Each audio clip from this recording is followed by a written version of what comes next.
बाप और बेटे और रुल कुद्दस के नाम में आमीन। मसीह यीशु में मेरे अजीज भाइयों और बहनों और प्यारे बच्चों, आप सबको कराची पाकिस्तान से शौकत भट्टी का सलाम और प्यार पहुंचे। मेरे अजीजों, आज की अंजील मुकद्दस बमुताबिक मुकद्दस मरकज़ पहले बाब की 1 ता 8वीं आयत तक पढ़ी और सुनी गई। जैसा कि आप जानते हैं, आमद के दूसरे हफ्ते का मरकजी अनवान ईमान और मोहब्बत है और निशान या अलामत बैतलहम है। बैतलहम 2 लफ्ज़ों का मजमुआ है। बैत यानी घर और लहम के माने रोटी हैं। यूं बैतलहम का लफ्ज़ी मतलब रोटी का घर है। खुदावंद यीशु मसीह ने कहा कि ज़िंदगी की रोटी मैं हूँ। यूं उसका ये दावा हकीकी तौर पर सच्चा और खरा था, क्योंकि वो बैतलहम में पैदा हुआ और वो ही ये दावा कर सकता था।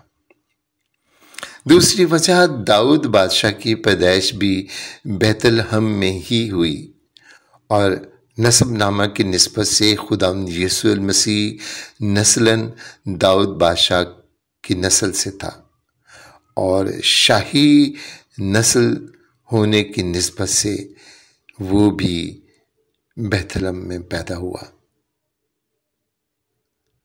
और बैतलहम में मसीह यीशु की पैदाइश की तीसरी वजह बहुत गहरी है। यूहन्ना इस्तकबागी ने कहा कि देखो, ये है खुदा का बर्रा जो दुनिया के गुनाह उठा ले जाता है। उस वक्त के दस्तूर के मुताबिक ईद फसा पर कुर्बान होने वाला बर्रा सरदार काहिन बैतलहम ही से चुनता था। दूसरे लफ्ज़ों में, वो बर्रा जो ईद फसा के मौके पर ज़िबा किया जाता था, कुर्बान किया जाता था, उसकी पैदाइश बैतलहम में ही होती थी। उसकी परवरिश बैतलहम में ही होती थी और ईद से कुछ अरसा पहले सरदार काहिन चाहकर बर्रों में से बेऐब बर्रा चुनता, उस पर पानी छिड़कता और फिर ऐलान करता था कि ये है वो बर्रा जो फसा का बर्रा है।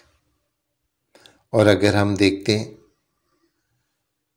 तो आज की तलावत में यूहन्ना इस्तकबागी का भी जिक्र है, जिसके मुतल्लिक जिक्र है कि बियाबान में पुकारने वाले की आवाज़।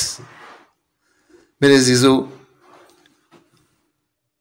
नस्लन यूहन्ना इस्तकबागी माँ और बाप दोनों की जानिब से काहिन था, क्योंकि ज़िक्रिया नबी और एलिसबात दोनों का ताल्लुक हारून के घराने से था।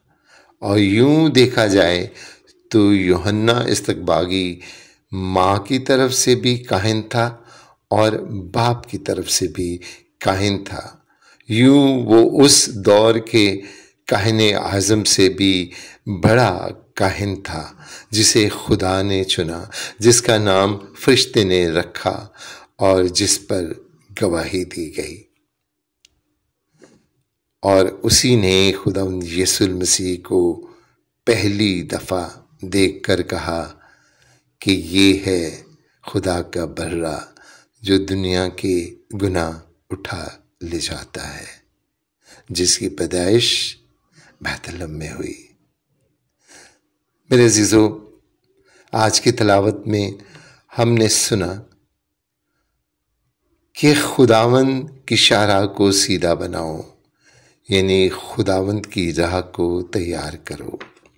और आमद के अय्याम हमें यही दरस देते हैं। मेरे अज़ीज़ों, आमद के अय्याम या क्रिसमस हम 3 फोल्ड में मनाते हैं, 3 तरीके से मनाते हैं, 3 तौर से मनाते हैं। आमद या क्रिसमस हम हिस्ट्री में मनाते हैं। आमद के अय्याम में, क्रिसमस के मौके पर हम वो सारे वाक़यात जो खुदावंद यीशु मसीह की पैदाइश के वक्त हुए, जो तारीख़ का हिस्सा बने, उनको हम फिर से याद करते हैं। हम याद करते हैं कि खुदावंद यीशु मसीह किस तरीके से, कब, कहाँ, किसके यहाँ और कैसे पैदा हुआ, किन लोगों ने उसे देखा, किन लोगों ने उसे सजदा किया और फिर उसकी पैदाइश की खबर औरों को दी। इन वाक़यात को याद करके हम खुदावंद यीशु मसीह और खुदा की मोहब्बत को याद करके उसका शुक्र अदा करते हैं। आमद का दूसरा हिस्सा, हम खुदावंद यीशु मसीह की आमद सानी या उसकी जलाली आमद के लिए अपने आप को तैयार करके मनाते हैं। मेरे अज़ीज़ों, खुदावंद यीशु मसीह इस दुनिया में आया, उसने हमारी निजात के लिए आप सलीब उठाई और फिर जिंदा होकर आसमान पर चला गया। खुदावंद यीशु मसीह एक दूल्हा है और कलीसिया उसकी दुल्हन। यहूदी दस्तूर में जब एक लड़का अपनी दुल्हन चुनने के लिए निकलता है तो वो बड़ी खामोशी से अपने चंद रिश्तेदारों के साथ उस लड़की के यहाँ जाते हैं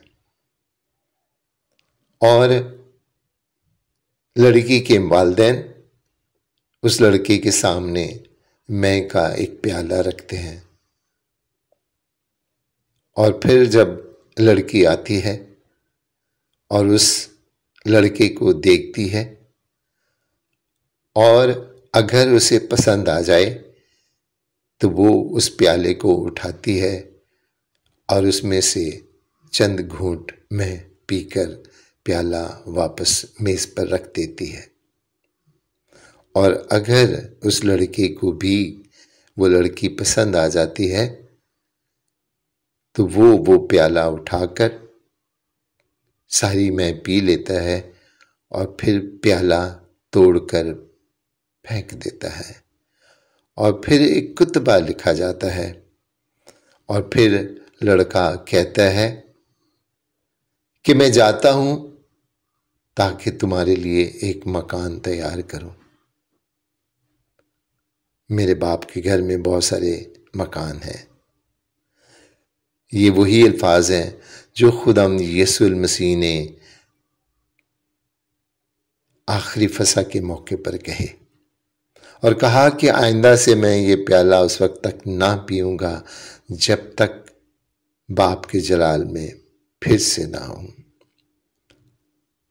खुदावंद यीशु मसीह वो प्याला पी चुका और आसमान पर जा चुका और अब वो जाहो जलाल के साथ फिर आएगा। यूं हम उसके लिए अपने आप को तैयार करते हैं उस दुल्हन की तरह जो अब उसी घर में उसी वालिदैन के साथ रह रही है। वही दरो दीवार है, वही गलियां हैं, वही माँ है, वही बाप है, वही बहन है, वही सारे रिश्तेदार और अकारब, पर वो लड़की अब पहले जैसी नहीं रही। अब वो किसी से मंसूब हो चुकी है। अब वो अपने आप को उपटन से और दीगर 16 सिंगार के ज़रिए से अपने आप को पाक करती है ताकि उस दूल्हे के लिए अपने आप को बेऐब रखे। उसकी मुंतज़र रहती है। दूल्हा कुछ अरसे के बाद उसे एक गिफ्ट भेजता है जो इस बात की अलामत होती है कि मैं तुझे भूला नहीं, मैं फिर आऊँगा। मेरे अजीज़ों, खुदा यीशु मसीह अब आएगा। अब ये तैयारी का मौसम है। हमने अपने आप को पाक करना है और कलीसिया ये मौका देती है तीसरे तरीके से, यानी सैक्रामेंट्स और खुदा के कलाम के ज़रिए से। खुदा का कलाम हमें पाक करता है और सैक्रामेंट्स हमें पाक करते हैं। यही वजह है कि आमद के अयाम में कलीसिया चाहती है कि हम अपने गुनाहों पर पछताएं, हम अपने गुनाहों से तौबा करें, उनका इकरार करके खुदा यीशु मसीह के पाक लहू में धुल जाए। उन सैक्रामेंट्स के ज़रिए से हम फिर से पैदा हो जाएं, पाक हो जाएं, ताकि आने वाले दूल्हा के लिए अपने आप को बेऐब रख सकें, उसके लिए अपने आप को तैयार करें। खुदा का कलाम हमें पाक करता है।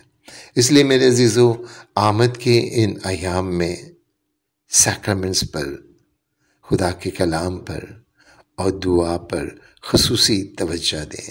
एक दूसरे को माफ़ करें, एक दूसरे से माफ़ी मांगें और खुदा के सामने अपने आप को रखें, रोज़ा रखें, दुआ करें, क्योंकि यही वो तरीका है जिसके ज़रिए से हम खुदा की शाहराह को सीधा बनाएंगे। क्योंकि यूहन्ना के मुतल्लिक लिखा गया है कि वो यानी यूहन्ना इसराइल के बहुत से लोगों को अपने खुदा के पास वापस लाकर रास्ता तैयार करेगा। वो बाप के दिलों को उनके बच्चों की तरफ फेर देगा। यूँ हम कह सकते हैं कि आमद के अयाम खुदा की तरफ रजू लाने के दिन है। रोज़ा, दुआ, पशमानी और तौबा के अयाम है। खुदा से अपने गुनाहों का इतराफ़ करके माफ़ी मांगने के अयाम है। दूसरों को माफ़ करने के अयाम भी हैं। इसलिए मेरे अज़ीज़ों,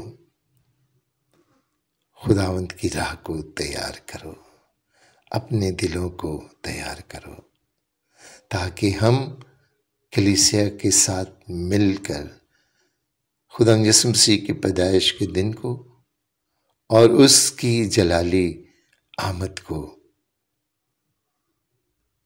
अपने आप को तैयार करके भरपूर तरीके से मना सकें। खुदा हम सबको बरकत दे।